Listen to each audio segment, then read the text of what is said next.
ጤና ይስጥልን የተከበራችሁ ዳጣ ቀጣይ ክፍል። ሰላምዬ እንደፈራውላትም በጣም ደንግጣለች። ምክንያቱም ዳጣ በዛ ላይ አጠገቡ ነው ያለችው። ደረጀ ፈርቶ ነበር። ምክንያቱም ቢደነግጥስ ሁለት ነፍስ ናት የሚል ነበረው። ነገር ግን ሰላምዬ ጊዜ አልሰጠችው። በቃ ስለ ልጇ መስማት ትፈልግ ነበር። ልጇ ማን እንደሆነች መስማቷ ደስ ብሎኛል። ልጇ ማን እንደሆነች እና የት እንዳለች ማወቋ በጣም ደስ ብሎኛል። ምክንያቱም ልቧ እርፍላል። በፊት ልጇ እውነት በህይወት አለች ብላትን እውነት አለች ወይ? እውነት ይሄን አመት ሙሉ ለምን አላገኘኋትም? ይስደብቁኛል። ልጄን ማየት አለብኝ፣ ልጄን ማግኘት አለብኝ የሚል ሀሳብ ይኖራታል በልቧ። ስለዚህ ሰላምዬ ልጇ መኖሯን የማወቅ ግድ ነበረ። ምክንያቱም ለማርታ እናገራለሁ ልጄ የት እንዳለች ካልነገርከኝ ብላ ደረጀን ውጥር አድርጋ ይዘዋለች። ደረጀም ትዳሬ ከሚበተን ቤቴ ከሚበጠበጥ ለሰላምዬ ነግሪያት ዳጣም እናቷን ብታቅ ብሎ አስቦ ነገራት። ታዲያ ሰላምዬ እንጂ ከነገርኩሽ እናቷ እንደሆንሽ ለልጅሽ መናገር የለብሽም። እኔ ነገሮቹን እስከማስተካከልና ለማርታ እስከምነግራት ድረስ በልብሽ አስቀምጪ ብሏታል። እሷም ቃል ገብታለች እሺ አልናገርም ብላ። ታዲያ ደረጀ ብነግራት ልጅሽ ዳጣ ናት ብላት ሰላምዬ መልስም አልመለሰችም። በጣም ነው የደነገጠችው። እዛው ፌንት በላች። ታደረጀ ግራ ቢገባ ይዘው ወደ ሐኪም ቤት ሄደ። ሰላምዬ እዛው ሆስፒታል ገብታ ማርታም ሰምታ በድንጋጤ ሄዳለች። የልጇ ዳጣ ደግሞ ከውጭ ወደ ቤት ስትመጣ ኤቢ ነገረቻት። ስጋ አይደለ ሆድ ይነግራታል። ወዲያውኑ አባቷ ጋር ደውላ ወደ ሐኪም ቤት ሄደችው። ደረጀም ወደ ሐኪም ቤት ወደ ሰላም አልወሰዳትም። እዛው መኪና ውስጥ አስቀምጧት አንቺ ወደ ቤት ተመለሺ፣ እሷ ደህና ነች፣ ናታን ይመጣል፣ አንቺ ደግሞ ሄደሽ ምግብ ስሪ ቤቱ ውስጥ አላት። እሷም ካልገባው እጅ ካልጠየቅኳት ማለት ጀመረች። ግን ሰላምዬ ለምንድን ነው የምታሳዝንሽ ብሎ ጠየቃት።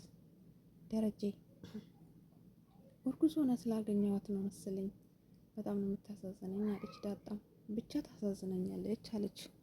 ምክንያቱም ደረጀ ዳጣን ወደ ሆስፒታል እንዳይወስዳት ምናልባት ሰላምዬ ከነቃች ቀጥታ ልደነግጥ ትችላለች ዳግመኛ። እንዲሁም ደግሞ ማርታ አዛጋለች። ምናልባት ያልሆነ ቃላት ልትናገር ትችላለች። ለዛ ብሎ ነው እዛ ብሎ ይመስለኛል ደረጀ ዳጣን ያልወሰዳት። ነገር ግን አሁንም ትንሽ ሆስፒታል ትቆይ በማለት ሐኪሞቹ ተናግረዋል። ግን ደግሞ ለልጇ ነበር የፈራውላት። ሰላምዬ ነፍሰ ጡር ናት። ልጇስ ምን ሆኖ ይሁን እያልኩኝ ነገር ግን ጽንሱም ሰላም እንደሆነ እና እሷም ደህና ሁኔታ ላይ እንዳለች ሐኪሞቹ ተናግረዋል። ማርታ ለደረጀ ደውላ ዳጣን እዚያት ና ብላ አለችው። ደረጀ በጣም ደነገጠ፣ ተንተባተበ። ምን ያውራ ምን ይመልስ ደነገጠ። ምናልባት ደረጀ ማነው ዳጣ ጎበዝ ስለሆነች እና ብርቱ ስለሆነች ዳጣ ምናልባት ሰላምዬ ጋር እንድትቆይና እሷ ደግሞ ወደ ቤቷ እንድትመጣ ወደ ቤቷ እንድትሄድ ፈልጋ ሊሆን ይችላል። ወይንም ደግሞ ሰላምዬ የሆነ ነገር ተናግራ ብቻ ደረጀ ግራ ገብቶት በጣም ደንግጠዋል። ምክንያቱም ሰላም ከዛ ስትነቃ ቃሏን ትጠብቃለች ወይ ስለማርታ ትናገራለች የሚል ጭንቀት ይዞታል። እኔ ግስ መሰለኝ ሰላምዬ ቃሏን ትጠብቃለች ብዬ አስባለሁ። ምክንያቱም ማርታ ይሄንን ብትሰማ እንደምትታመምና ትዳራቸውም መጥፎ ነገር ላይ እንደሚወርቅ ልጆቻቸውም እንደሚበታተን ስለምታውቅ ሰላምዬ ምናልባት በህመም ልብ ውስጥ ሆና በደንብ ሳትነቃ ምናልባት ሆነ ነገር ካልተናገረች በስተቀር ሰላም ቃሏን ትጠብቃለች የሚል እምነት አለኝ። ደረጀ ግን ፈርቷል። በጣም ተንቀጠቀጠ። ምክንያቱም ለማርታ ነው የፈራው። ትዳርስ ምን ይሆን የሚል ነገር ነው ያሳሰበ። አቤት ጭንቀት፣ አቤት አበሳ። ገባን ነው። ደረጀ ጉዱን አላወቀም። ሰላምዬ አሁን ያረገዘችው ወይም ደግሞ የምትወልደው የደረጀ ልጅ ነው። እሱን ሰላም ትወጣዋለች። ለደረጀ ለአባቷ ታሳውቃለች ወይስ እስከ ዘላለሙ አትናገርም? እንግዲህ እግዚአብሔር ወቀው። ለማንኛውም ውድ ቤተሰቦቼ ኤቢ ናታንን አስገድዳ ካላገባህን ሞች ይገኛለሁ እያለችው ነው። እሱ ደግሞ እኔ አንቺ በምታደርጊ ነገሮች አልታለም፣ አትሳሳቺ፣ በፍጹም ልሰማሽ አልችልም ብለዋታል። እሷ ግን እንደዛ ከሆነ ከቤታችን መውጣት ትችላለህ፣ አለዛ ደግሞ እኔም ማግባት፣ ነገር ግን ሴት ልጅ ወንድ ልጅን አግባኝ አትለውም ብለዋታል። እሷም እኔ መሰለኝን አደርጋለሁ፣ የመሰለኝን ነው የምጠይቀው ብላለች። ኤቢ ብዙ ወደፊት ለፊት እንጂ ግራና ቀኟን አትመለከትም። ምንድነው መልካም ነገሩና ምንድነው መጥፎ ነገሩ ምለው ኤቢ ምትለይ አይመስለኝም።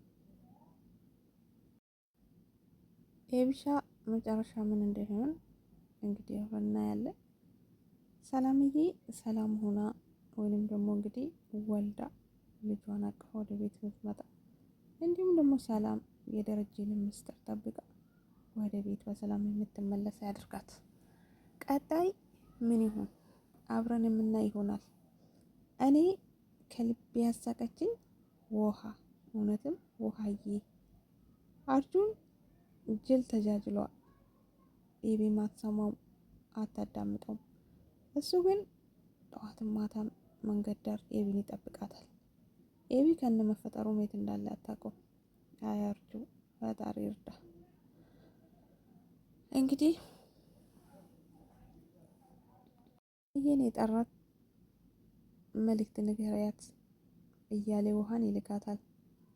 ውሃም ያው ውሃ ናት። መልካም ቆይታ ይሆንላችሁ ውድ ቤተሰቦቼ። ቀጣይ እስከምንገናኝ ድረስ